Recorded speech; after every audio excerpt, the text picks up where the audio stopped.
The content presented is for entertainment purposes only. Some content may not be suitable for all viewers. Viewer discretion is advised.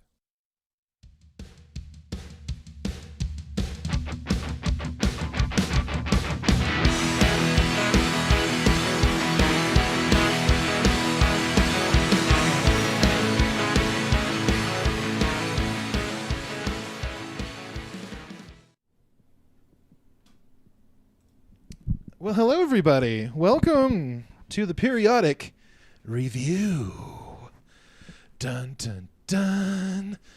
And my camera's a little bit off, but, you know, that's okay. It's okay. It's okay. Everything is okay. Everything is okay. We're professionals here. Are we? No, not really. I was going to say, I don't know who's paying you, but I'm not going to pay for this. Your check's in the mail. Is it? No. No, it's not. All right, so how are we going to start this thing? Could hear that slurp, that gurgle, that. I could. You want to hear? Bunch of idiots. That's what anybody that's watching is just like. Everybody's like, okay. "What's happening right now?" Like this is what I came to watch. Okay. I thought this is a legit show. Guess not. Okay, so let's talk a little bit. Okay, I got to get this off my chest. So prepare yourself. I always get worried whenever you're just like, because last time you were like, I have a confession, and I was just like, step into my office. So now it wasn't even that big of a deal. It was like you're talking about like mixing a drink, and I'm just like, what did you do this time? Did you? Well, I want to talk a little bit kind of about job stuff. So one of the many hats that I wear, I deliver packages out there in the rural areas of southern Utah, Cedar City area. So if you're way out there, I probably have delivered to your home because I've been doing it for a while. So I did get a complaint a couple of months back. Okay. So there's a complaint a couple months. It's about a month and a half ago. I've been doing it for about 8 months now. I actually really enjoy it. And this particular individual's complaint was that they caught me on camera throwing their package. Jacob. Dun, dun, dun. I know, it's not really that big of a reveal. But what was really interesting, it said, "This is the second time I have caught your delivery people throwing my package on my porch. It was only a pair of jeans, but that's besides the point." But what if it wasn't, though? What if it was like absolutely like a family heirloom that I just broke? I'd be very sad. I really would be very sad if I did that. But here's the thing. Like, I don't know. Like, we never really got the footage. Like, it never, like, they never sent the video in or anything. So I'm kind of curious, like, what they actually deem as throwing. And that's just because, like I'm usually, you know, around 4 feet from where I'm going to put the package. And I just kind of, you know, underhand, like I'm bowling, just like a little boop, you know, onto the porch. Sometimes I'll slide it into home base.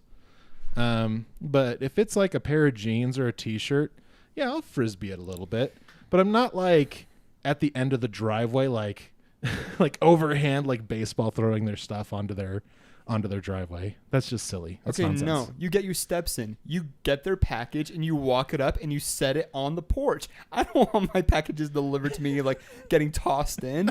That's Amazon Prime's job. You're FedEx. You're supposed to be top quality. No, just, but like still. UPS? I don't know. Who do I work for? I don't even know. My headphones are all tangled up, but I fixed it. Well, I heard a little clip. But yeah, so that was the complaint I got, and everybody laughed because it was just a pair of jeans and nothing got broke. Now, obviously, if a package has fragile on it, I'm not going to be, you know, dropping it onto the porch or whatever. But again, I'm not throwing these like, you know, I'm not really like, what's your definition of throwing? I mean, if I'm like on your Okay. porch, and I drop the package onto your doormat, and it makes a clapping sound because everything does. I don't Okay, know. but look, I feel like the word throwing should not be used when you're delivering packages. If it is used, then you're probably going to get a review like that. Like, It was funny. I don't want to open up a package that I may have paid really good money for, and I open it up and it's just like, well, shit, like this is broken now. I wonder why. And then this person who has a doorbell camera or a front camera or whatever, like, looks at it and they're just like, I have someone to blame now. Yeah. Like, Well, granted, and obviously since then I've done a lot better and I've been a bit more careful. okay, good. But the way that it was described, it was like I seriously like did something so heinous that I should probably lose my job, and everybody kind of laughed at it. But No, anyways, I was in just kind of like, reality- whatever. But in reality, nothing was broken. Like, nothing was hurt. I mean, it was only a pair of jeans. But, you know, we have people that are the male side of Karens that feel like they need to let the world know that this person threw their jeans onto their porch. It was the second time they caught it on camera.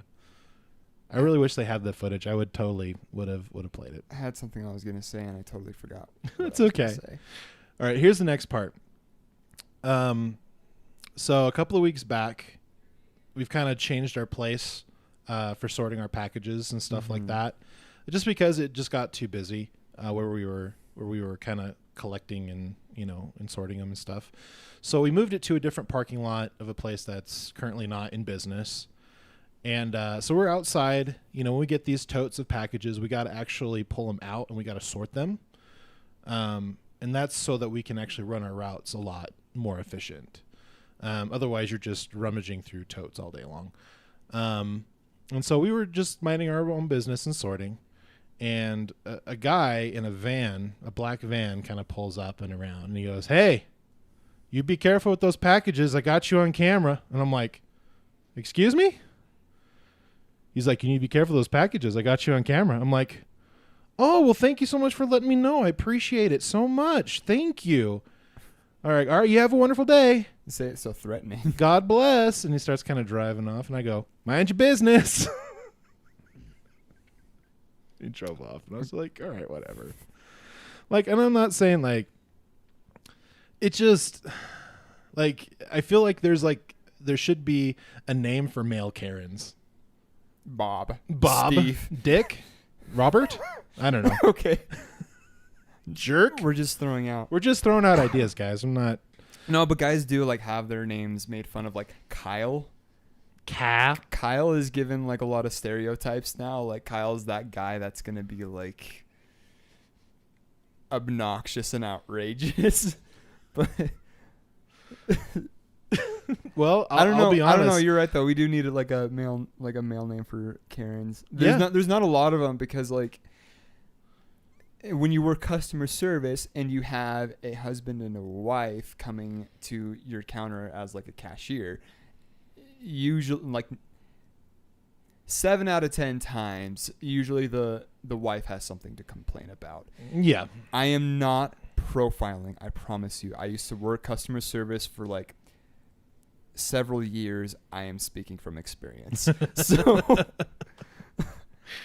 there's a reason why Karens are made fun of. I am sorry to anybody whose name is Karen that your name had to get thrown into the meme. But there's also, I have problems with Deborah's, with Barbara's. Like, that's my grandmother's name. Sorry, Barbara. I was gonna say Deborah's. Sorry, Mima. Deborah is my sister's mother-in-law's name. Sorry. Oh, okay. Throwing her name out there. Sorry. Well. Nobody go looking. Yeah. So I just thought it was interesting. And I've actually had somebody come out of their house.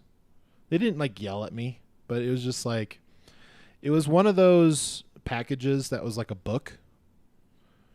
And when it came down, like it made a slapping sound. And that's just because it legit, like it was like, it didn't like, you know, kind of bounce around and flop. It just kind of went smack. And since it was such a small area of the entryway, it like was amplified, just like if you strum on a guitar a little bit harder. And you can break a string if you strum a little harder. Yeah. But I'm just saying, like, because it was like in this really like enclosed alcove in the entryway, it sounded really loud. And I was just like, oh, doesn't sound interesting? Because if I did that outside, like on the driveway, it would be like, oh, that's not as exciting. But if it did that in, you know, an enclosed place, it's amplified. And so the gentleman came out, and he didn't have like a doorbell camera. I didn't throw his package. You know, I was standing up and I dropped it onto, you know, his entryway, which I usually do. And he came out and he's like, I heard it. And I was like, what? You threw my package. I'm like, no, I didn't. Oh, I sure you did. I'm like, okay. Have a nice day, sir. And I left. And get off my lawn. They took our jobs. Like, I don't know. Like, I get it. Like, if like legit somebody has done something wrong to you, you need to like acknowledge it. I mean, even like I really like Joe Rogan, because he says things that makes a lot of sense. And he says, if you really want to change the world, you got to call out bullshit. And I understand that. Like, and I get it. But some people, like, some things you're just like, okay, you must be just having a bad day. You know? Yeah. But some things are valid. Like, I'll be honest, like, I almost never send my food back. Like, ever. But I also am very good at going to places and getting the things that I like when I've gone there. And so I know what it's supposed to taste like and everything. And most of the time, 99% of the time, nothing. But my wife and I and another friend couple, Kate and Dave, we stayed at a casino for a couple of nights. And we had breakfast at one of the restaurants, the cafes there. And we asked for eggs over easy. And they were more or less over hard. The yolk wasn't really runny. But I didn't send those back because I didn't really care. I mean, it's just eggs. But the first thing I've sent back in like years and years was the orange juice. The orange juice, like, it was literally like water and like a little bit of orange juice.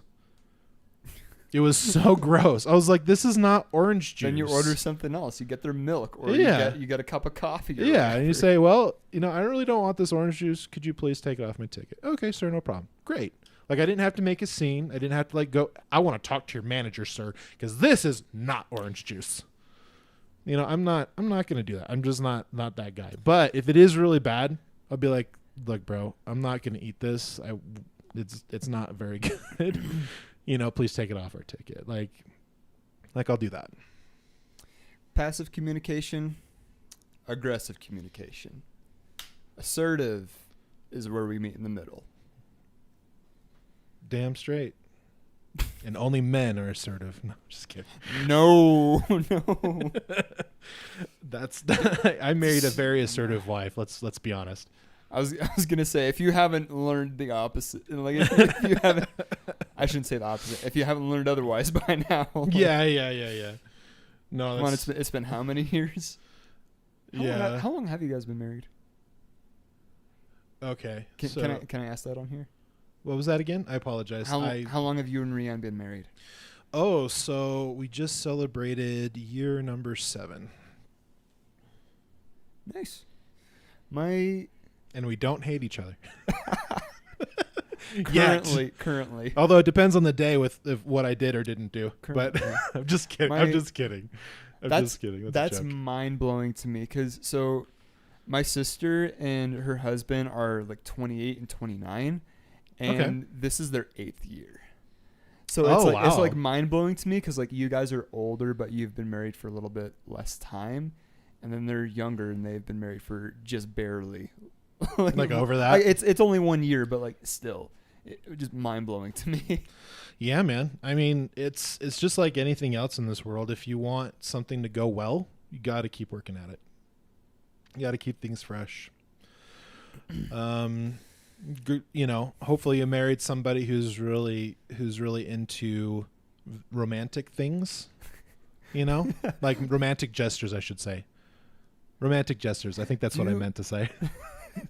You say, like, if marriages don't have expiration dates, but wow, that's deep. So Wow.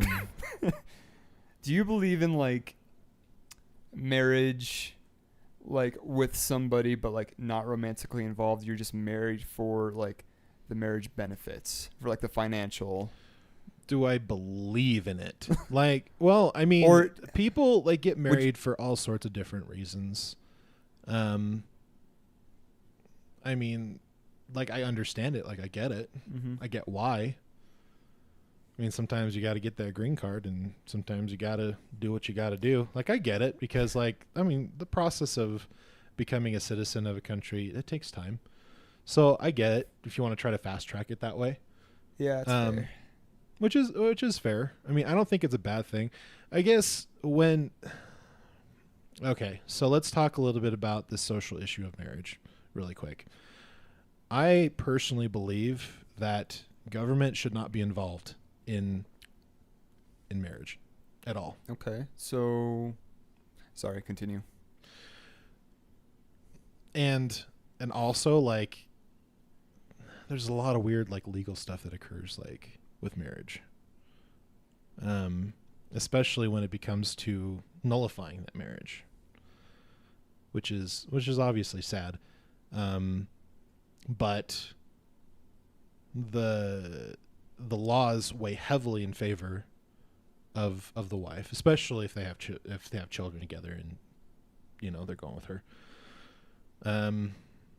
But I mean, I've seen people get divorced, and it's actually pretty mutual, and they just divide stuff up and they get through it, and it's, you know, they just kind of get through it and they move on with their lives. And I've also seen people where it's been drawn out, lots and lots of money involved on both sides, and it can get very, very ugly.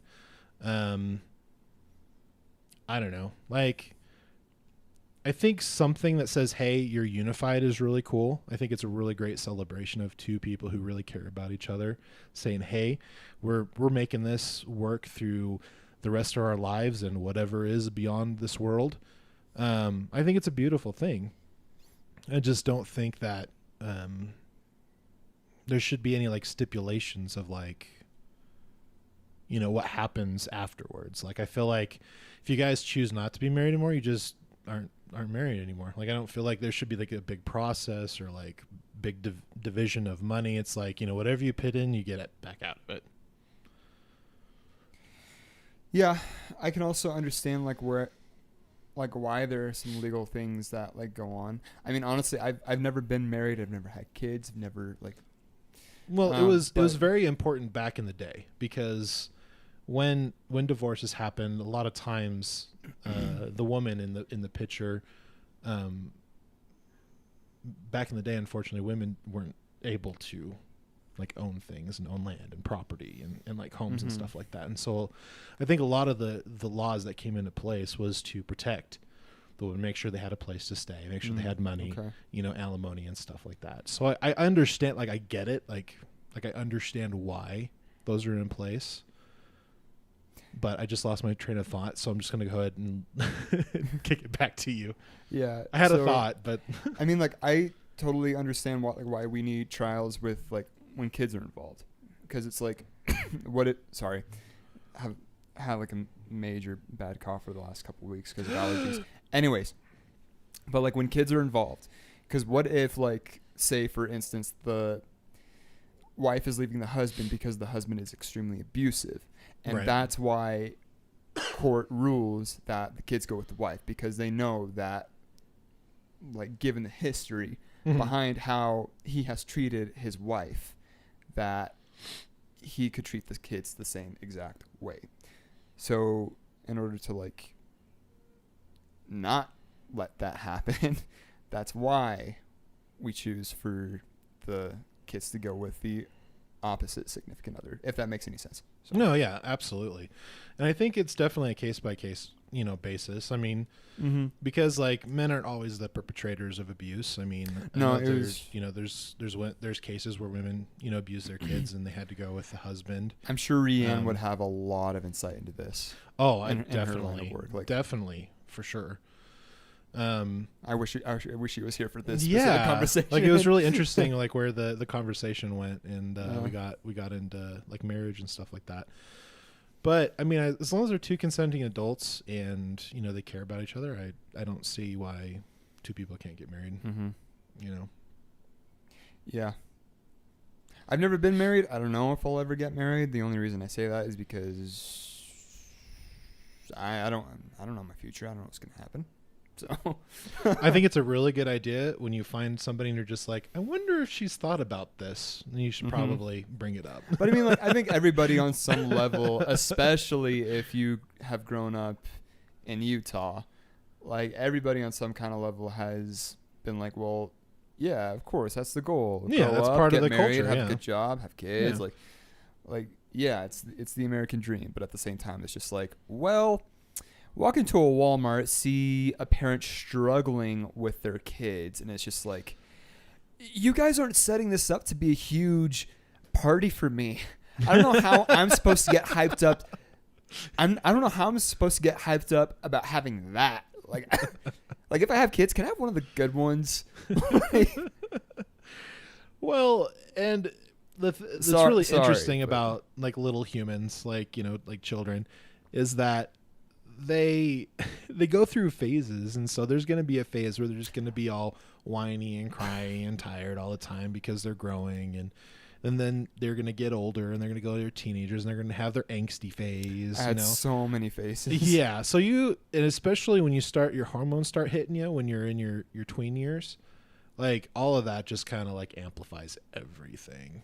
And so like, even though I bet if I asked my mom a lot of very in-depth questions on how I was growing up as a kid, I'm sure there's going to be instances where she'll be like, well, there were some times where you're kind of a dick.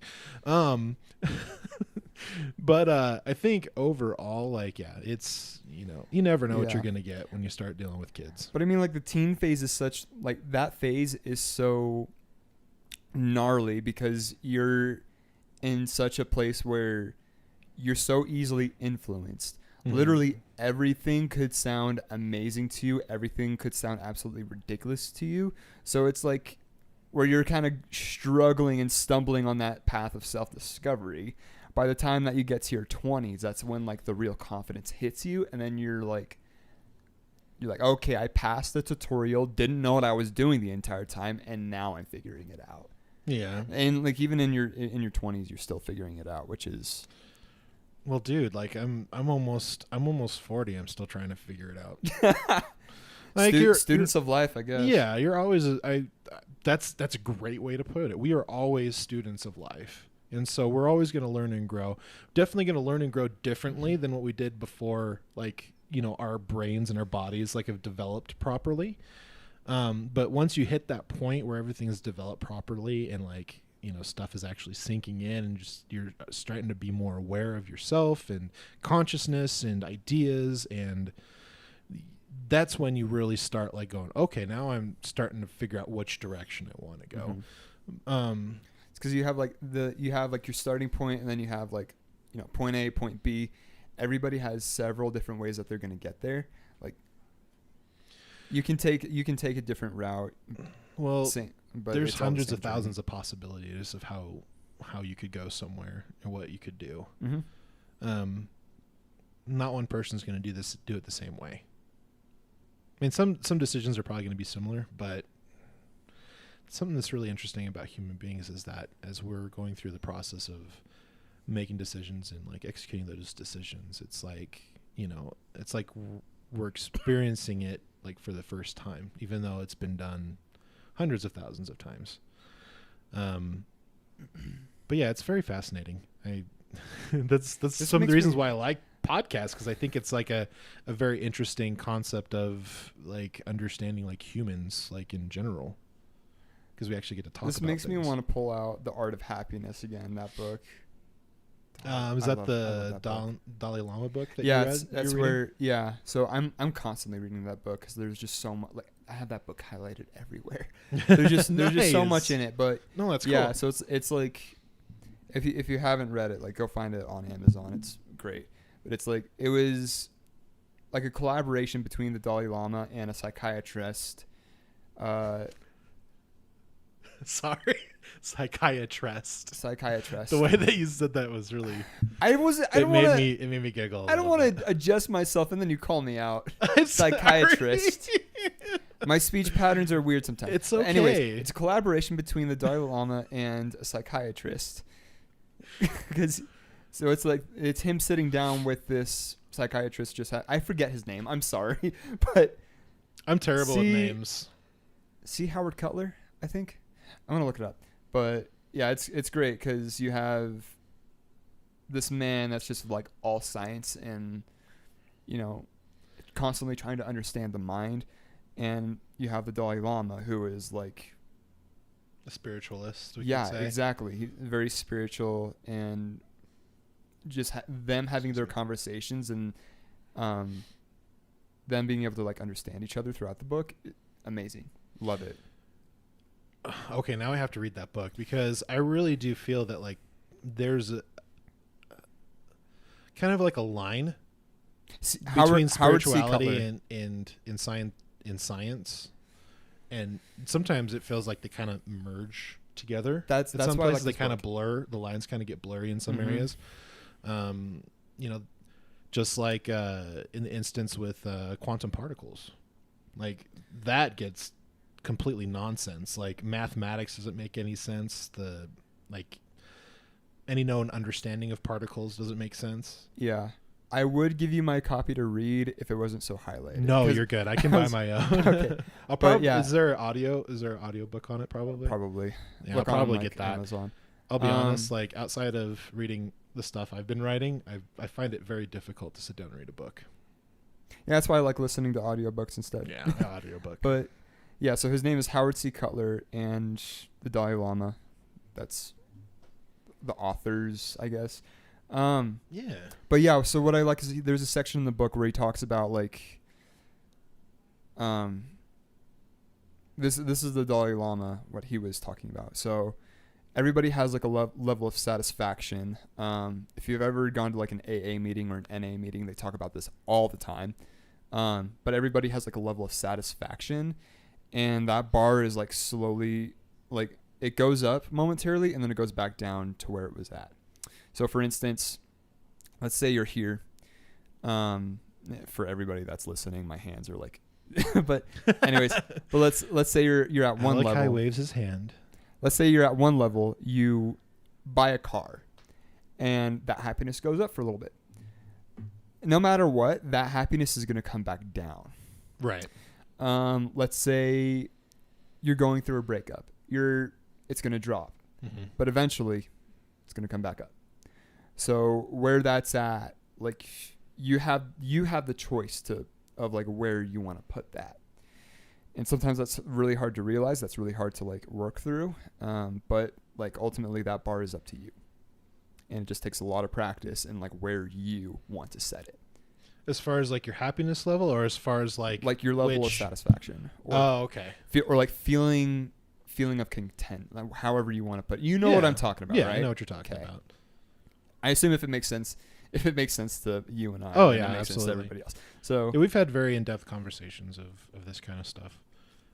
And that's totally true. Like for the most part, like you can decide where your happiness level is going to be. Yeah.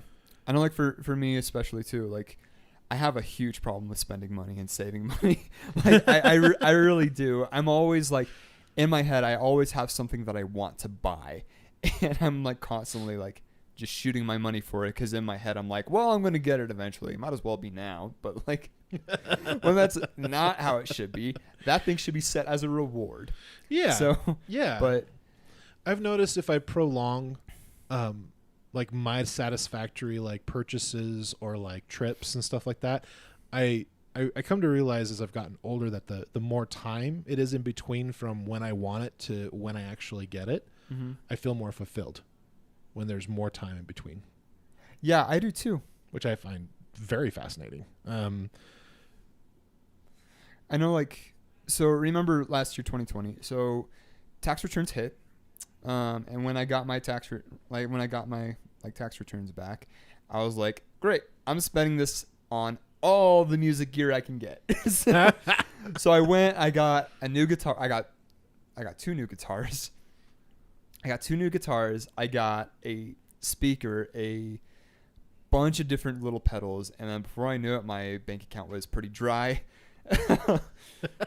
I went from feeling like I had super deep pockets to having absolutely nothing, and then COVID hit, so all the gear that I bought for like performing and stuff I couldn't even use, and I was like, well, great. Granted, that was very expensive practice.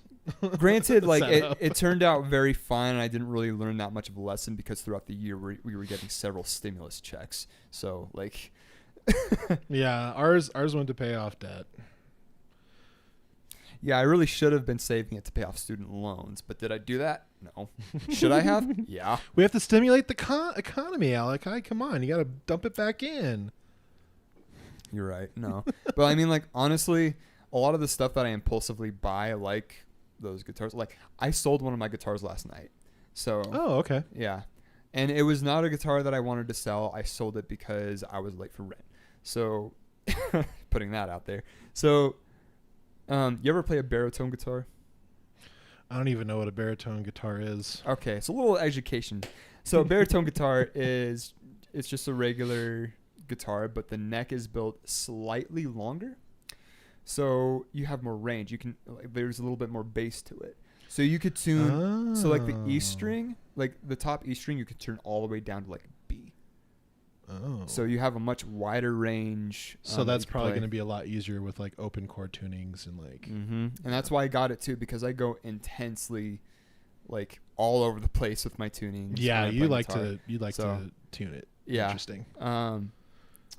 But I'm a traditionalist. I like the standard tuning. I rarely play in standard. Actually, no. That's I play standard tuning when I play on an electric guitar, because it just. Oh makes yeah, more sense. that's true. When I play my electric guitar, that's when I'm playing a lot more like. Excuse me. That's when I'm playing a lot more like jazzy, kind of stuff. Okay. And when I have an acoustic a lot more guitar, overdrive or. A little bit. It depends. It depends on what I'm. But for the most part, it's usually like delay and reverb. So yeah, I've been eyeing a loop station pedal, to be honest, because that would be super fun to like. So instead of like trying to figure out different parts for different guitar parts, like in a composition, I'd be able to actually loop the main part, and then be able to try different things for different parts. Yeah. You know, kind of like harmonies. Do you want to borrow mine? Your what? My loop pedal. Your loop, absolutely. Yeah, because I'd love to borrow it. That'd be so much fun. Yeah, I got the RC. I got a Boss loop pedal. It's by the company Boss. Yeah, so Boss loop station. Yeah, so got one of those.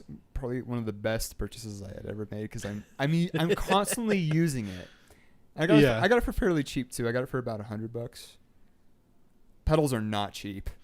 No, they aren't. Like that is cheap. Like the cheapest. What? How much did you buy yours for? My loop pedal. Brand new? It was new, but the loop pedal I got for $100. The cheapest loop pedal I've ever got. The cheapest foot pedal I've ever gotten was the American Sound overdrive pedal. Or no, it wasn't an overdrive pedal. So it's just this little pedal called the American Sound. And it's like I use it as my like overdrive distortion pedal. Okay. But the thing is, it's not a distortion pedal because I don't have an amplifier. I have a PA speaker. That pedal is like an amp simulator pedal. Okay. So it gives you that overdrive sound, while like I also have an HX effects pedal, which has like over 100 different effects on it. And then I just add on top of that fun. Like a boost.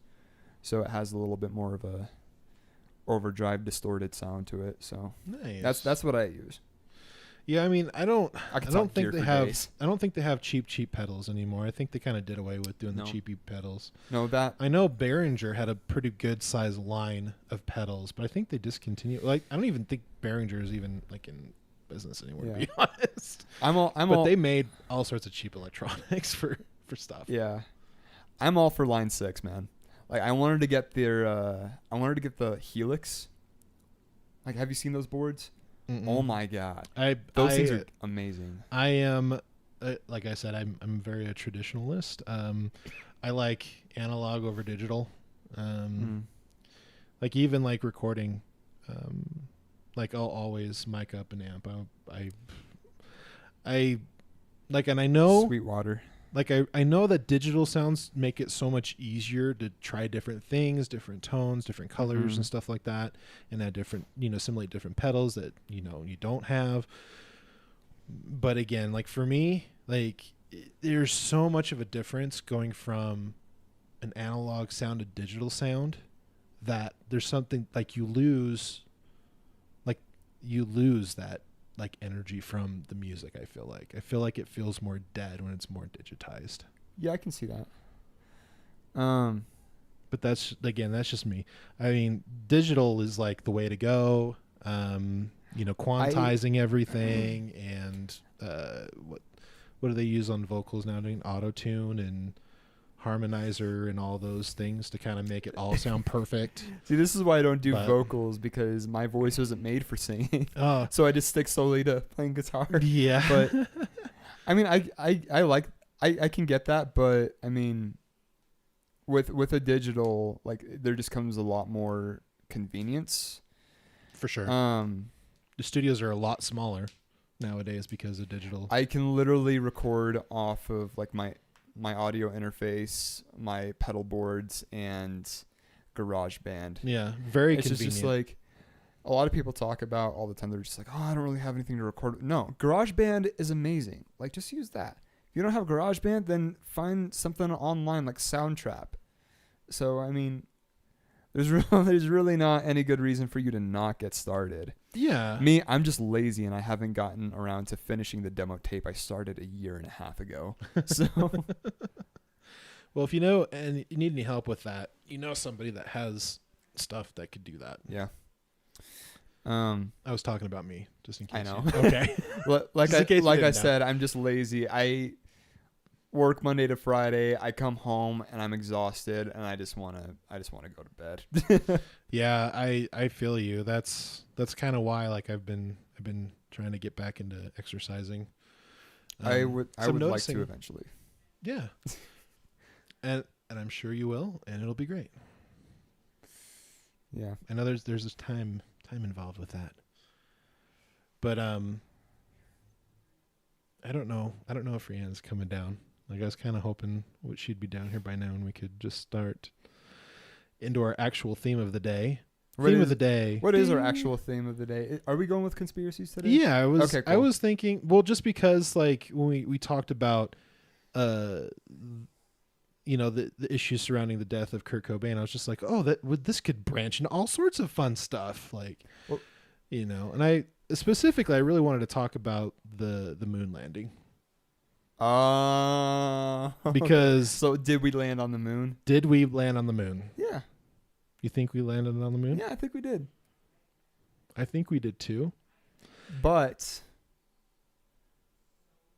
there's always a but. And everyone has them. Sometimes they stink, just like opinions. But it's okay. If you're watching or if you're listening, I want you to know that you have a nice butt.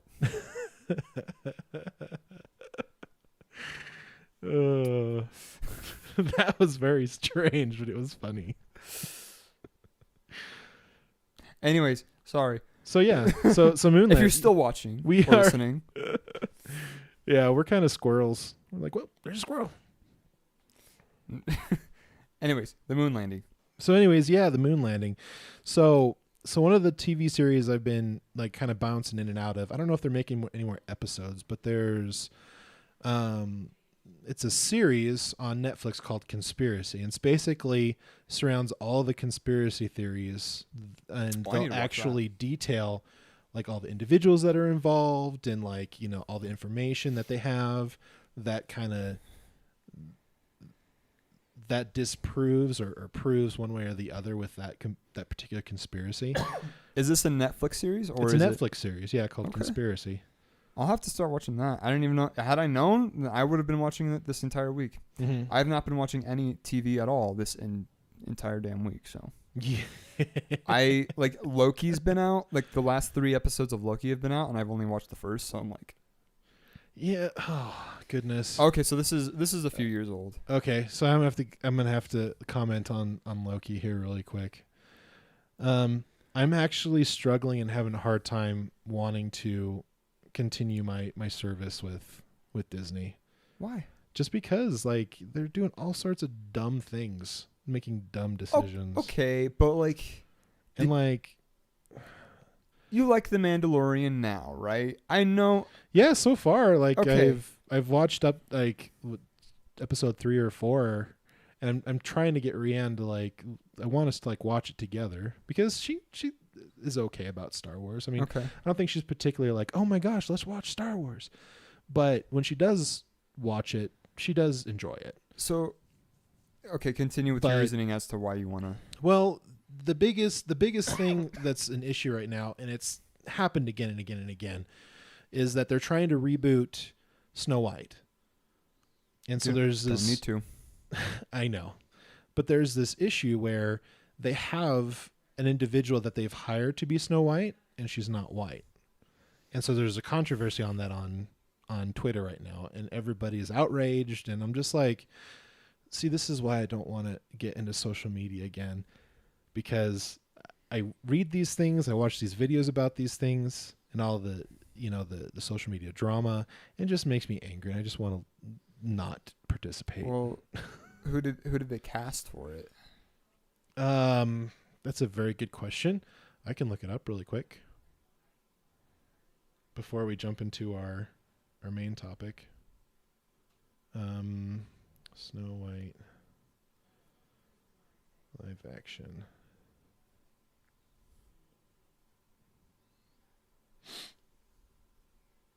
West Side Story's Rachel Zegler to play Is there a title picture? role in Disney. Show me pics. I want pictures of Spider-Man on my desk by tomorrow morning. And so there's a controversy around it. And I don't like controversy. Like it doesn't like I mean, there So- have been lots of controversies of like. so this is the girl. She's really pretty. I mean, I feel like that's fine. Honestly, I really don't give it. Sorry, I don't really give a shit about like Disney making live action movies. Like I really just don't. What I do, like what keeps me on Disney Plus is like the series shows that I don't know how to, like the shows that they've been doing. I loved WandaVision. I loved really liked Mandalorian. WandaVision too. I thought that was very interesting. Right. How they did that. Love Mandalorian. Love Clone Wars. Loved Falcon and Winter Soldier. Oh yeah, they Disney owns Marvel. I forget these Yeah. things. So no, but they did a great job with that. I loved Falcon and Winter Soldier. Bad Batch, which I'll is have to another watch Star it. Wars show. I'm super excited for the Ahsoka series that they're going to be doing too, which is a Star Wars character. If you haven't watched Clone Wars, The name sounds familiar, but again, I haven't watched all the Star Wars stuff. watch Clone Wars. Clone Wars is such a good show. Like yeah, you just have to get past like the animation is a little bit weird in some places, Well, but like They it's great. They I tried love their it. best to make it stylistic and have like their own spin on the animation. They tried not to make it look too much like anybody else's animation, which is I think is Right, but the animation also gets better and commendable. better. The animation gets better and better each season. Like the final season was gorgeous. It was beautiful. Yes, I love the Oh, final that's season. so sweet. But yeah, like Yeah, I like Disney I'll have Plus. to I think watch it's them. great. But yeah, Just so got to give it a chance and Yeah. like take advantage of the shows that are on there. yeah, but I mean, like all the live action films they've brought out have not been very good. I mean, Aladdin was not very good. Again, don't give a shit about Disney. Below remaking average movie. There was some thematics and some characters that I really enjoyed, and I felt like they did a really good job on casting. But some of the characters I was like, what? their- Mhm. And then didn't really feel like an Aladdin film. It felt like it was Princess Jasmine featuring Aladdin is what it kind of felt like. Yeah, see, like the original Disney films that they did, like a lot of the classics, Mulan, Tarzan, Aladdin, like Yeah. they all had a certain kind of magic to them. Yeah. And then you come out with like the new Lion King, Mulan. That just Lion King was terrible. they Mulan has probably been their best live action adaptation to date. okay, and even that I heard did not get great reviews. It wasn't great. But yeah, like these shows have a lot of magic to them. And then when you like recreate them to be like this live action thing, there's just the magic's not there. Yeah. Like No, it totally. Yeah, I mean, and I know that the younger generation, the people that that haven't seen the originals, and then they go and see it, and they go, "Oh wow, I really like that," and they'll go back and watch the old ones. Either way, it just like it spoils like everything. It feels like. right. But yeah, so I mean, I really want to stay away from the controversial things, but I feel like involved in it. yeah, Ignore that shit. yeah, but it's just like kind of whatever, but yeah, Yeah, I remember like so way back when they casted Ben Affleck as Batman in the DC movie universe, everybody was like, "What? No!" And then those movies came out, and he was like, he killed it. He was a great Batman. I thought he was a great Batman and a great Bruce Wayne. I've seen a lot of Batman movies growing up because they always seem to reboot it in some form of way or fashion. Val Kilmer, George Clooney, Michael Keaton, Christian Bale, Ben Affleck, Robert Pattinson now. Or how I like to call him, Robbie Patty. Robbie Patty. It's going to be interesting to see because I mean, I like Robert Pattinson. Like, he was really great in Tenet. I was like blown away, to be honest. Like, I really feel that the whole movie was pretty good. I still need to rewatch it. Tenet. He was in that movie. I feel like he did a really good job in that movie. Of course, the first time I've ever seen him act was in the Harry Potter film. Yeah, Cedric. Yeah, same. And that's kind of what's hard. Because like if you see him in something previously and you kind of get an idea of what they were, that character in that film, and then try to translate it into something else, it sometimes does not translate very well. Probably a good example is the guy that played the bad guy from the series Heroes. I never saw Heroes. It was really good till after season 3, and then Heard that. I think it was like season 5 or 6 where it kind of came back again and it was good again.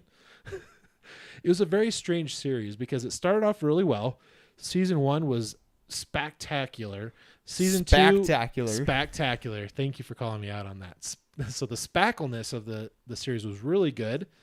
It didn't translate very well into the second season. The second season was just okay, and then it tanked for me.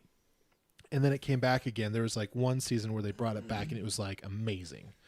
So I don't know what happened in between that time, but the bad guy, Sylar, was also the guy that played Spock in the new Star Trek movies. Like with Chris Pine and... Yeah, with Chris Pine.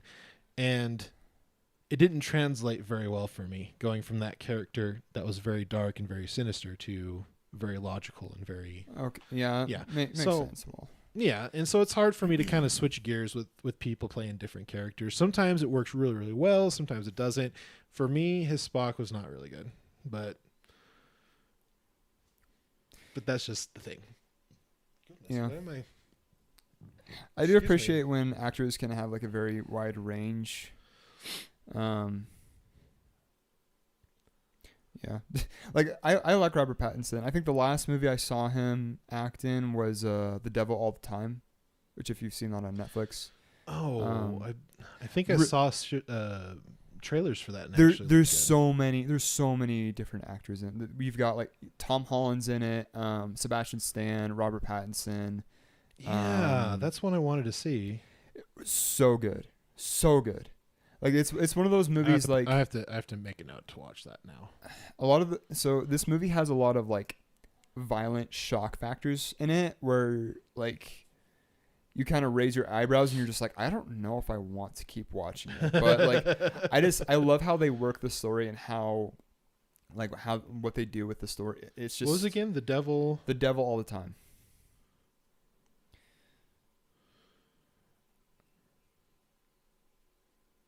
Yeah, I'll have to watch that. Yeah, super good movie. I loved it. I think I loved it mostly just because of like the performance. That's what I looked for the most, because I kind of went into it knowing like all these actors are in it because like they're probably going to be given a chance to like really show off their range of performances, and like everybody was great in it, and everybody did a really good job. And yeah, I like the story. I thought it was great. But. Well, I'll have to check that story out because, hey, we got some viewers. Hi, viewers. We got people that are actually watching. Hi. What were we going to talk about again? What was the film with Tom Holland and Daisy Ridley that just came out fairly recently? Chaos Calling? Yeah. Is that what it's called? Chaos Walking. Okay, right. Or Walking. I don't know. I heard it was so. Well, Rhiannon and I actually saw it in the theater because it was really? like one of the first movies where they started actually bringing new movies back into the theaters. And so they were kind of half opening up, and we saw it. Yeah, Rhiannon really didn't like it. I really liked the premise and the thematic, like what was the background of the whole story was really interesting to me. But yeah, some of the storytelling wasn't really that great. It kind of felt like it skipped and jumped a little too much. It didn't feel like it was very put together. And actually, the more that I read about it, because I thought it was a pretty good movie. It wasn't, again, I probably would have given it an average rating, but the ideas in it were really good. And as I kind of looked into it a little bit more, I found out that like the first screening like didn't do very well after they kind of did a rough edit. And so they went back and reshot a bunch of stuff and re-edited it. Like they kind of got way too much into like editing and like playing with it too much and got to the point where the story didn't make as much sense as what they kind of explained it. So, and that happens with films, and that it kind of sucks, but yeah. So do you know if this was if this movie was based off of like a book series or anything? Yeah, it's based off a book series. Okay. I feel like a lot of movie studios are trying to make movies based off of books. Great, fine. They've been doing that a while, right? Like they've been doing it since Harry Potter, and well, since movies were a thing. But anyway, so like, but I think Harry Potter is like what kicked those things off. The thing is, a lot of these movies would do much better as TV series than they would as movies. Harry Potter, for example, I think Harry Potter series would have been pretty baller. An HBO series or like Netflix or whatever, but like a Netflix or HBO series of Harry Potter. Mm-hmm. Oh my God.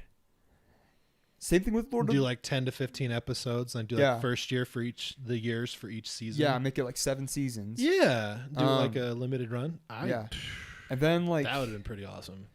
Like Lord of the Rings as a TV series, like imagine extending those like movies. Yeah, movies were great. Like not gonna lie, but extend them into a full TV series. Were very good. Yeah, the first one will always be my favorite. But I feel like kind of got a little more loosey-goosey with the characters and what was going on in the books versus what was happening I never on read screen, the books. the second and third. I did, and I kind of saw what they were doing with it. Yeah. And I was like, I get why they did it. Do you know They made it more interesting, like on the screen, this is more but Harry they kept more or less the characters intact. Which is Yeah. good. So this is more Harry Potter and not Lord of the Rings. But do you know your Hogwarts house? I do not.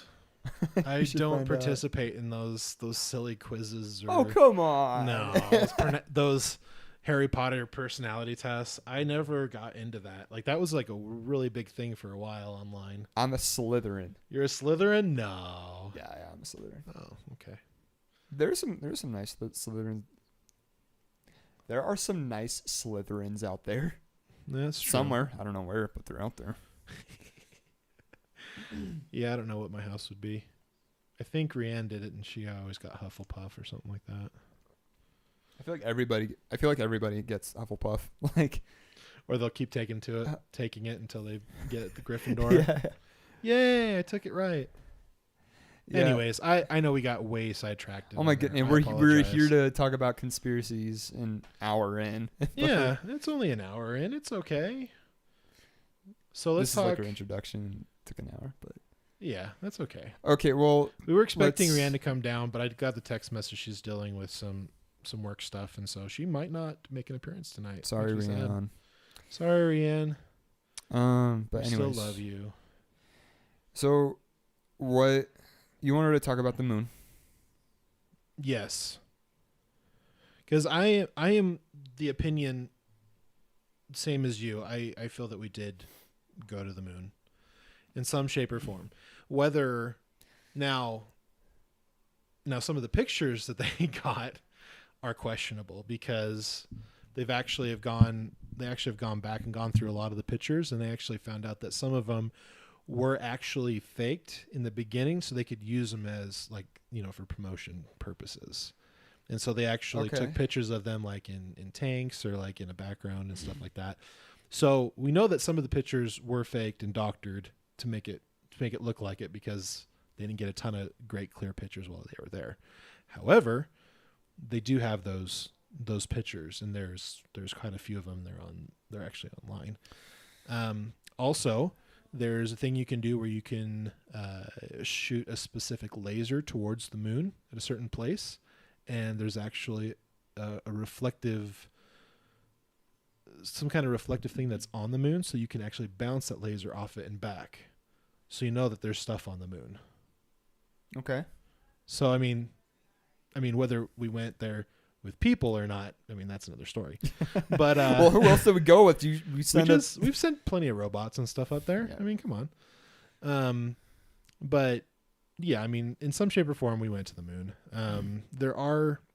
I think one of the things that was really interesting that was kind of brought up was that there were some scientists that talk about the issue of radiation, and how that was actually a very serious thing that they're worried about, because between us and the moon, there's apparently a radiation belt in between.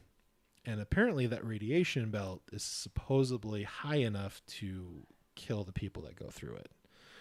However, if you slingshot it correctly, you can actually go over and under it. However, there's some people that believe that we didn't really know that until much later, and they believe that if they did send people, that they would have most likely hit it and died and not actually go to the moon. Which is an interesting point.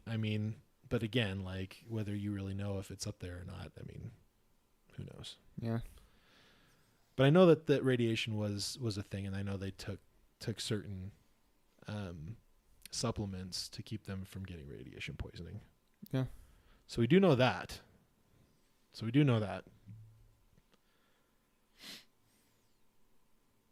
I'm gonna be totally honest with you. I don't know a whole lot about like the whole conspiracy of like. I know, which and that's coming from the guy that loves watching space stuff. Like, anytime NASA posts like there's a spacewalk today, jump online to watch the live feed. I'll pull it up and be like, wow, astronauts working on space shuttles or like satellites. yeah. it's boring as hell, but it's like, that's so cool. It's a GoPro in space.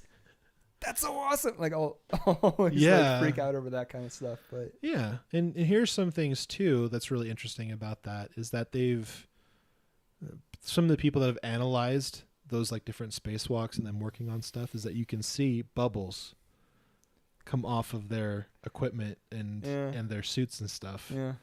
Which I'm like, yeah, but that could also be condensation because it is very cold out there. Yeah. You know, and you have a warm body. Like, you know, like think about condensation in a very cold cup of water with a lot of ice. Mm-hmm. You know what happens to that? Condensation happens, right? So I think that could explain those bubbles that come off of their equipment and in their suits. Yeah. I'm trying to think of some of the other things. Wow, I did not prepare for this at all. I didn't either. I listened to my preparation for this was like last night I threw on the Red Webs podcast, which is a podcast in association with Rooster Teeth. And I was just like, Bermuda Triangle. Let's listen to that. Oh.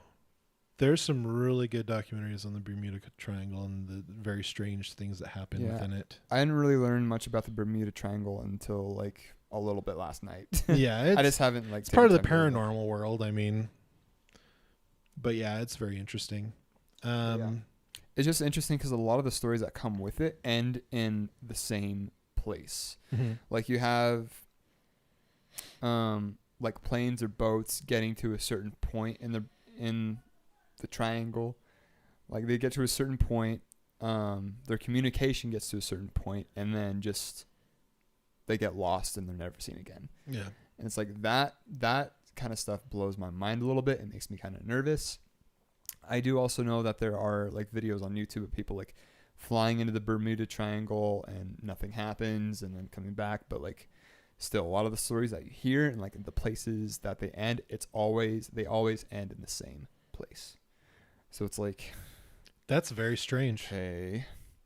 Like I know there was a guy that like flew his plane by himself into the triangle, and as he was coming back, he was like a mile from like the landing strip of where he was gonna land, and disappeared randomly. Yeah. Okay. And like a lot of the so a lot of like the stories that with the Bermuda Triangle, like the very first one that I think I heard about was like Christopher Columbus. Like he mentioned in his stories of when he was traveling through there, when he was finding the New World, that as he was traveling through it, he saw fire coming from the sky falling into the ocean. Now, this could have been like a meteor, but at the same time, he also mentions that atmospheric gases. Well, yeah, he also mentioned in his story like throughout like the night he could see like lights in the same spot where he saw this fire falling from the sky into the water. So like that, like, so that to me just kind of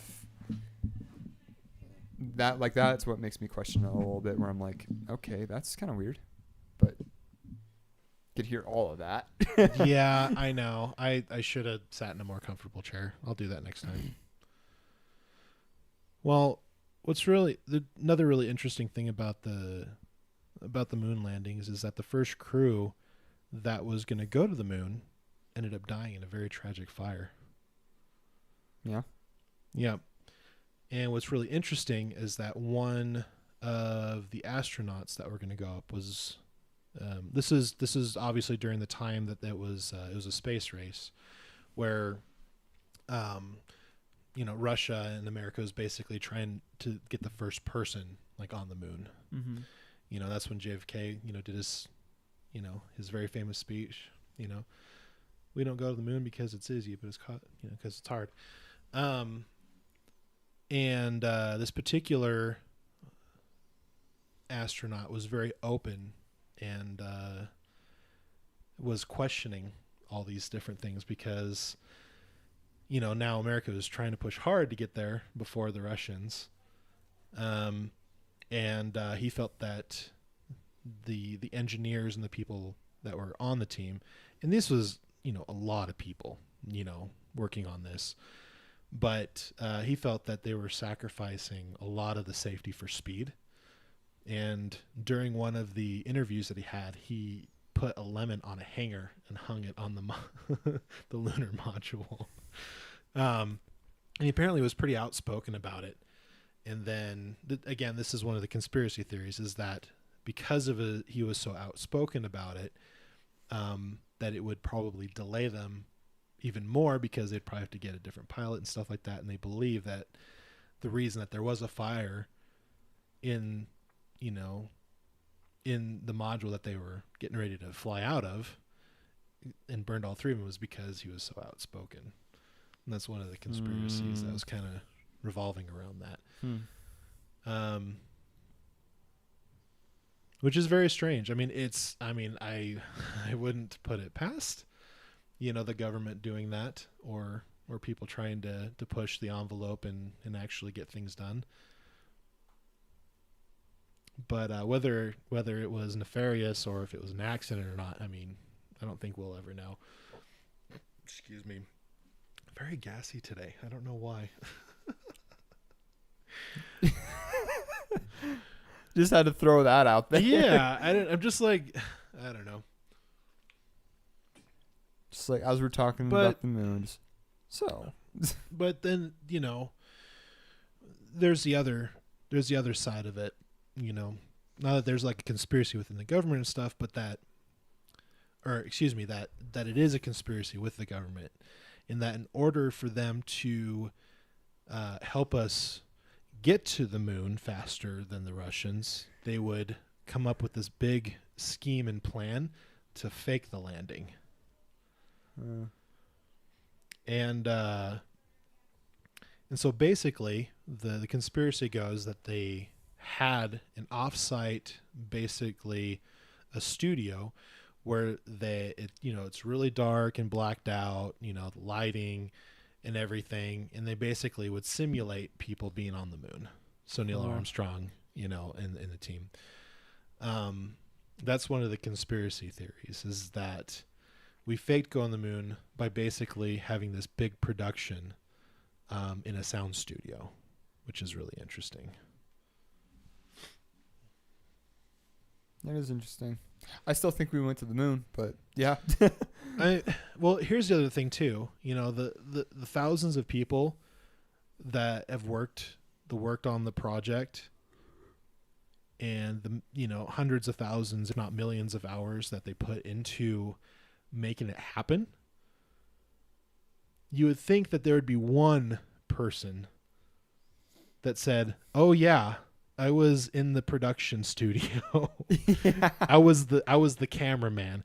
I was, the person that, worked on the suits to make them, breathable for them so they could be comfortable, but also make it look and feel like that they're jumping and like walking on the moon and stuff." Unless the government really is like, basically just like, don't tell anybody or we will kill you. And just using that manipulation. But that's the and a gorgeous. That's the standard. One of our doggos came downstairs. Yeah, It's Starbuck. Hey buddy, what you doing? What you doing, buddy? Very little dog. He's not in the camera view. No, he's not. He's right by me. And so that's one of the things that they postulate. But again, like, yeah, I get that, people like will say, "Oh yeah, we'll kill you and your family." But what's really interesting about human beings, that eventually there's going to be someone who wants to do the right thing, which is to let the truth out.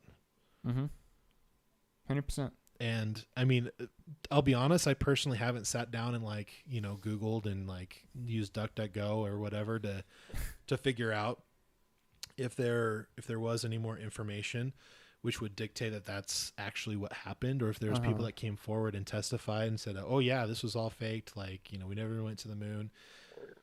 Excuse me. There's all these things that really didn't happen, but we faked it so that we could, prove to the Russians that we could do it. Oh, and that's a whole nother thing. What was really interesting about that episode from Netflix Conspiracy is that it also went through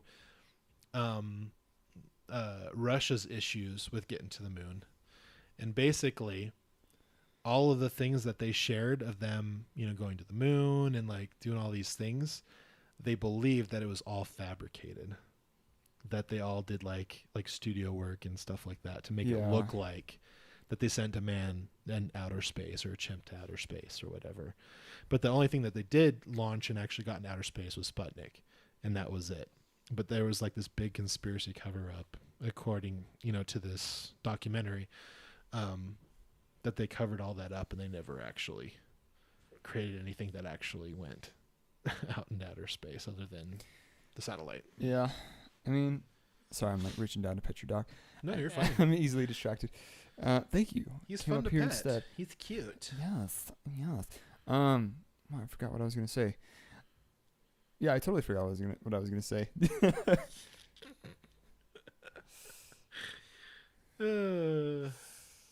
I got distracted by this by this little Starbuck. I know, he's so cute. Well, we're sorry, people. Like we probably should have prepared that one a little bit more, but I found the information very interesting, and there's still people who, to this day, still believe we didn't go to the moon. That all the astronauts were liars, and they were basically actors. There are still people. Paid actors. There are still people who also believe that the Earth is flat. This is true.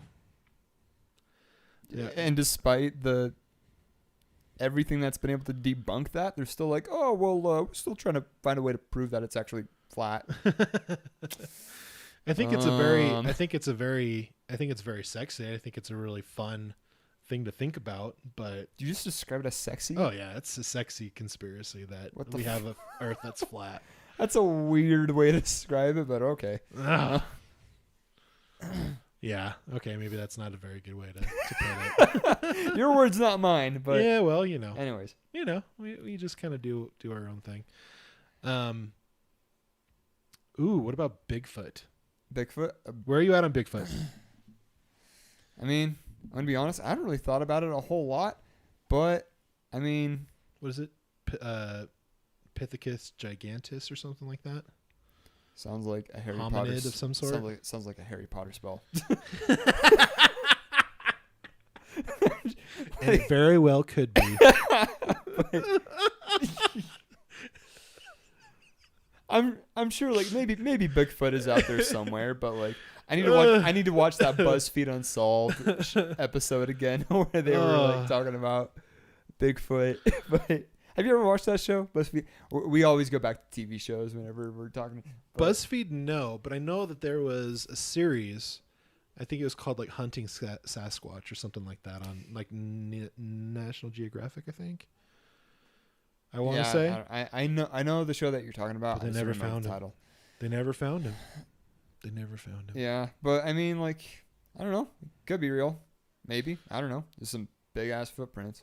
Yeah, true. Like. Who knows? It's possible. I mean, there's still, I'm sure, corners of the earth, and especially in the denses of the different forests. Like, yeah, I'm sure there's plenty of places where there haven't been human beings. Just like in the oceans. Like, we haven't mapped out all the oceans. We haven't mapped out all the stars. I mean, there's still so much I really would like to find out what exactly is at the bottom of the ocean in the Bermuda Triangle area. I don't even know. I really would like to. I don't even know if you could bring electronics. Like, it has some sort of like weird electromagnetic connectivity that's of like some sort. That just messes around with like, what are they called? Compasses. Yeah. Yeah. So navigation. there have been a lot of like reports where whenever you get close to that area, like your compass kind of freaks out a little bit. Yeah. Because gradually, like, all compasses point north, but like in that specific area, because of like how high the magnetic fields. I'm not a science person. I don't know what these words, but like, well, that's what the polars, the Earth's poles, like, work out of. So that's what makes a compass work. Right. Is that that's why it always points north, because that particular magnetic field and that metal is allowing it to point in that direction. Yeah. But when you're all the way up north, in the North Pole, where does your compass point then if you're at the top of the North Pole? North Pole. Just points up. Just points up at that point? I mean, I'm assuming because the way that, like the electromagnetic fields of the Earth, it's kind of like in an apple shape almost. And they kind of go out and around like this. Of course, there's people that are listening to this that aren't seeing the video, aren't really seeing that. I guess I should have probably described it a little better. But anyways, I don't know. This is what's really interesting about all this stuff is that it kind of makes us still feel that there's something like fantastic and magical still out there. Because I mean, even though like science kind of makes sense of it, can you explain to me how a telephone works? How does your cell phone work? I don't want to take the time to explain how my phone works. Well, I mean, if you took your cell phone back into the 90s, they think you're a magician. Probably this be is like, magic. Spotify? How is this? What is this? I can listen. I don't need Spotify. I got a cassette. I can pay $9 a month to have the library of all the music ever in America. That's crazy. How does information get on a compact disc or a DVD or a Blu-ray?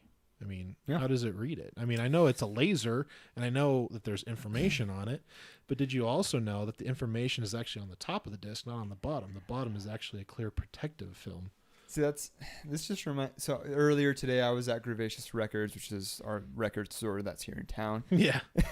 I was there earlier and I was just looking through the store and I'm looking at all the vinyl stuff, all the record players, the cassette tapes, and I'm just like, man, this is super nostalgic. Makes me want to buy all the stuff that's in here. And then after a while, I was pull out my phone, just pull up Spotify. I'm like, this is much more convenient. I got a Bluetooth speaker at home. I'm good. There's something about it's the aesthetic that we love. Yeah, the aesthetics and the tactile, with things. Yeah. One of the things that I want to do when I have more expendable income is I want to start collecting records, physical records, and have a record player and have a PA system to play the records through. You just got to start. Yeah, and there's something different about should've experiencing music that way. Yeah, there definitely is something magical about having that record player and putting the pin on the record. And just watching that thing go. Mm-hmm. Hearing the pops and the crackles from all exactly. the dust and dirt that gets in the grooves. Yeah, there's something really interesting about that because this is a very long time ago, but I met somebody who had he legit put in $50,000 into this sound system, and it was specifically to play records in high end audio fidelity. And oh my gosh, listening to it in that way, you put on I don't know, Pachelbel or some kind of classical music, and I was blown away. I was like, this is awesome. So is that your dog? Yeah. Jacob looked at my phone because I was pulling out my phone to look up record players on Amazon to see prices and stuff, and my home screen is my dog. So it was cute. He was on his back. Very silly picture. But yeah, so earlier today when I was at Gravacious Records, a lot of their record players they have up for $150, $200, which is pretty expensive, and then coming on to Amazon, it's just $40, $50 for some. Granted, a lot of these are more modernized. I think they have a Bluetooth on there so you can connect your phone to it if you want. Yeah, the more expensive ones are the ones that are more vintage. And, there's something about that. I kind of miss collecting CD albums. I miss collecting seasons of my favorite shows. I miss collecting CDs. I remember I had a full just stack of CDs in my bedroom when I was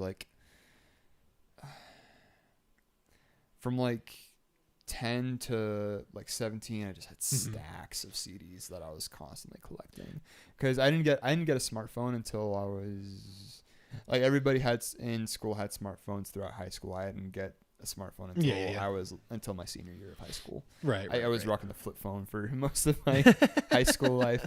Or no, it wasn't even a flip phone. It was like one of those slide out keyboards. Oh, or the one that like spins out. Like, what is that called? Sidekick? Yeah, something like that. Sidekick and Sidekick 2. I had a BlackBerry for a little bit. Oh, look at you, so hoity-toity with your BlackBerry. But yeah, I remember like Mr. Alakai and your BlackBerry. Middle school, freshman, sophomore year, I was rocking the flip phone. Like that's what I had, was a flip phone. But anyway, so like, where was it going with this? Goddamn. Oh yeah, CDs. Like I had stacks full of CDs. I had like Linkin Park. I had a bunch of 3 Days Grace albums. I had so much. I had a couple of Nirvana on there. Yeah, I had a lot. It's been so long. I don't know what happened to all those CDs. They're probably like in a box somewhere at my parents' house. Yeah. I ended up selling all of mine. All of my DVDs. Like I was even considering to start collecting Blu-rays. But when I found out like we had all these streaming services, it got to the point where I was just like, why would I have hundreds of CDs and DVDs when I can just have the app, on my phone, or watch it streaming on my laptop. Nowadays you have smart TVs, and most of them can have almost all of the streaming services like in a smart app. You know what kind of sucks? Which is very convenient and it's cool, but you miss that presentation, because not only like the compact disc, it comes in a jewel case, and so you had a front and a back, which usually had the front art, and the back had like the songs and back art. When you opened it up, you could actually take out the insert. A lot of times it had more photos or more art. You could read like a lot of times the lyrics were. You could read like the autobiographies of like band members, like and learn about like John Lennon when he was in the Beatles. Yeah, we miss a lot of that. The thing that kind of sucks too, and we should talk about this next week. So like, a lot of the conveniences and technology that we have now takes away a lot of the social skills that like millennial generations and like Generation X have developed. Like a lot of those social skills that those generations have developed, Generation Z hasn't developed, because like we've grown up with a lot more convenience and a lot more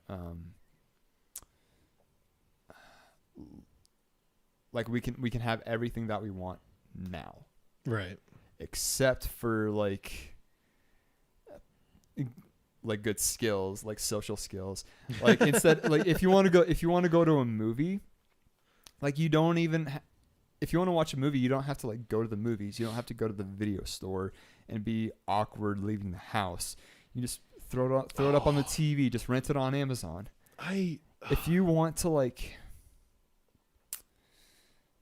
if you want to listen to music and have like a good set list of music, you don't have to go to a record store and buy the CD or the cassette tape or the record or whatever. It's on Spotify,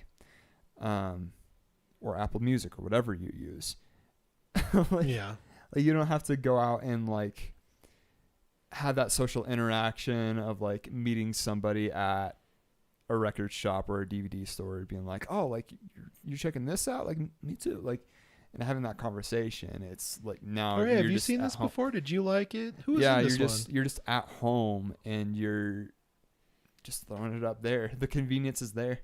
You don't have to go like find your information at a library or like go to a library to use a computer. Everybody's got a laptop. Everybody's got a smartphone now, so you can just look up the information right there. You have everything that you need in an instant. I miss that. I actually was kind of reminiscing the other day.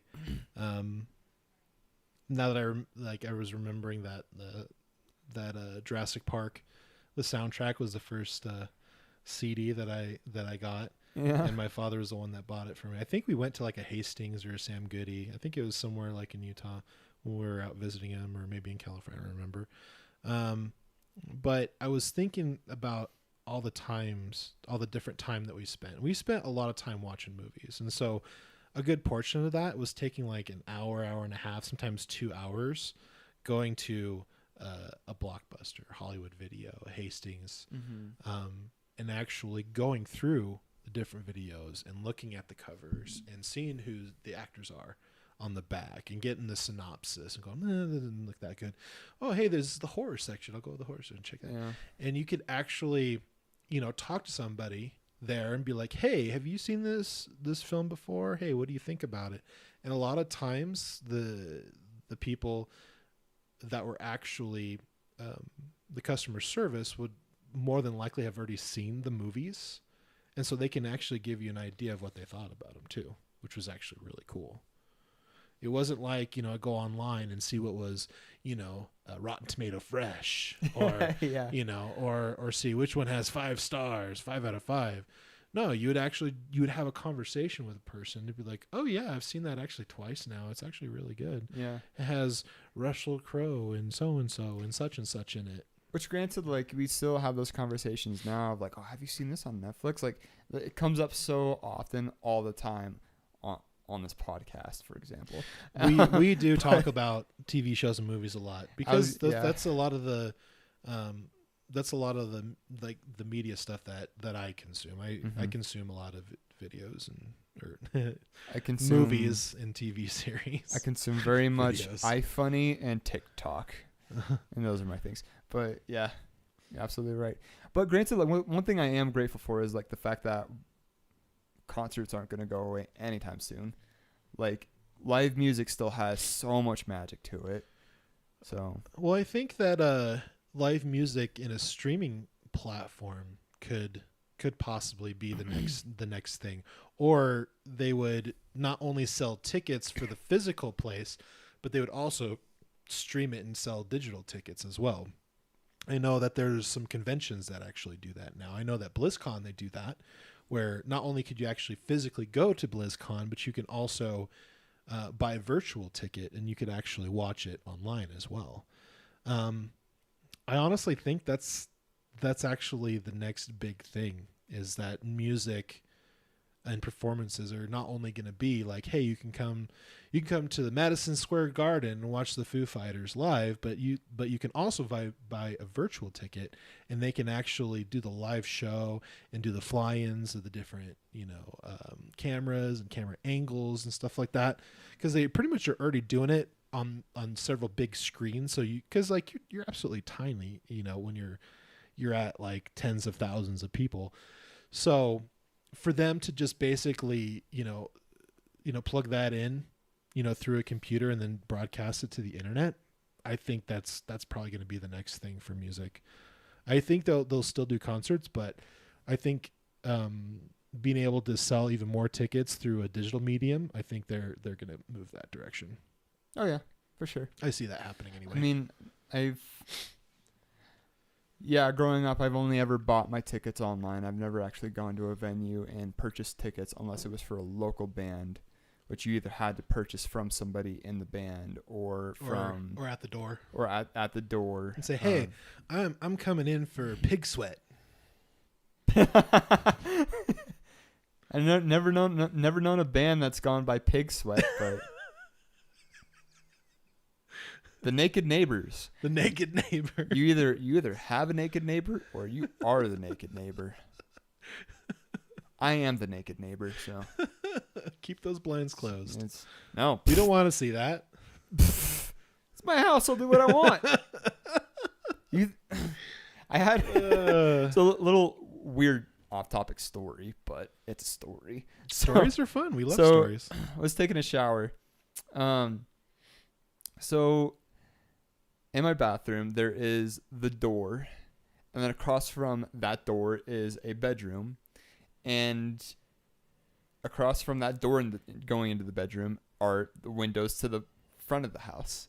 So, wow. So if they were right at the right angle, they could be like, oh wow. Yeah. So here's what happened. So Alakai's birthday suit needs more suit. What the?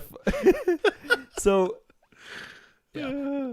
So, anyways, me being me, when I take showers at home and I'm by myself, I'll just leave the door open because why not?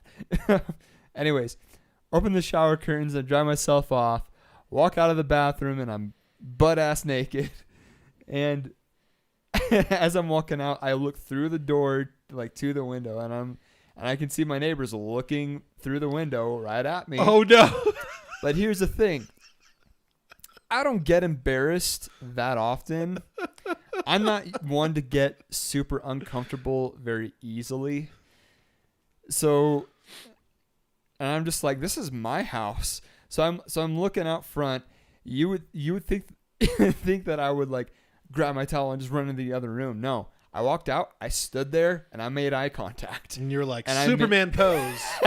No. Man of Steel. I just stood there, and I was just like, I'm maintaining the eye contact. I'm just like, you're the one that's looking. This is my house. I will absorb the awkward that is coming in. I will win this competition.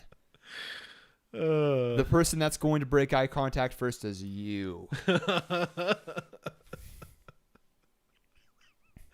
So did they break eye contact eventually, or? No, eventually I was just like, I got shit to do, and I just walked into my room and just put my clothes on. So,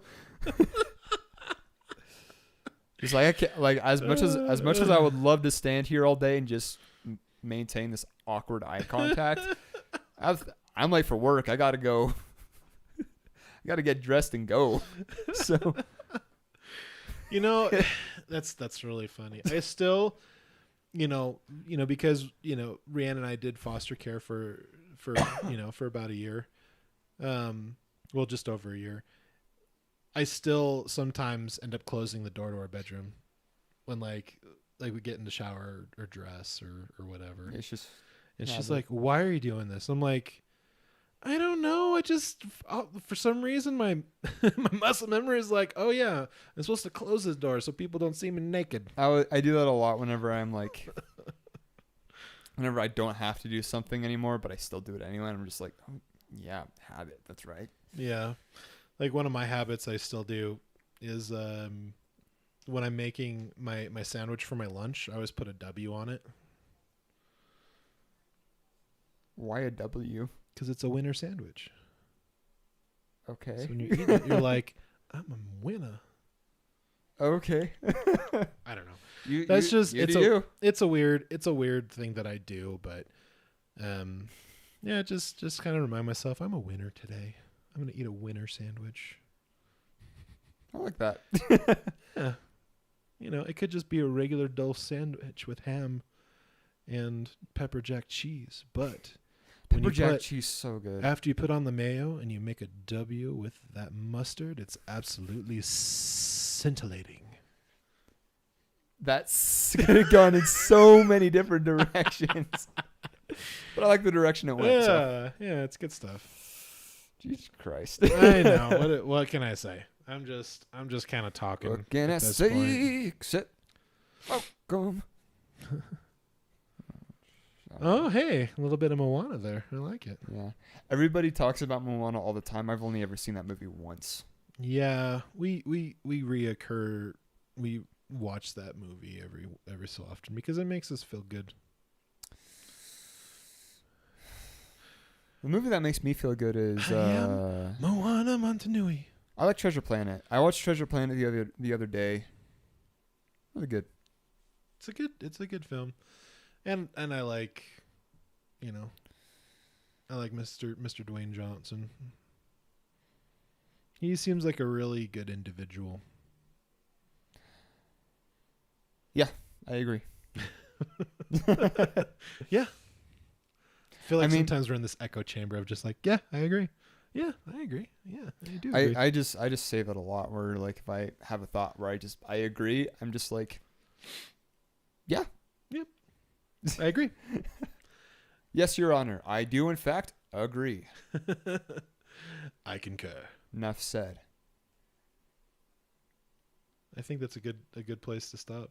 Okay, cool. Well, thank you all so much for watching the periodic review today. And We know that this is brought to you by viewers like you. So if you haven't already, make sure to follow us on everything. All the links are in the description down below. And we will see you all as I'm hitting my microphone on everything because I like going over here to turn things off. We'll see you all in the next one.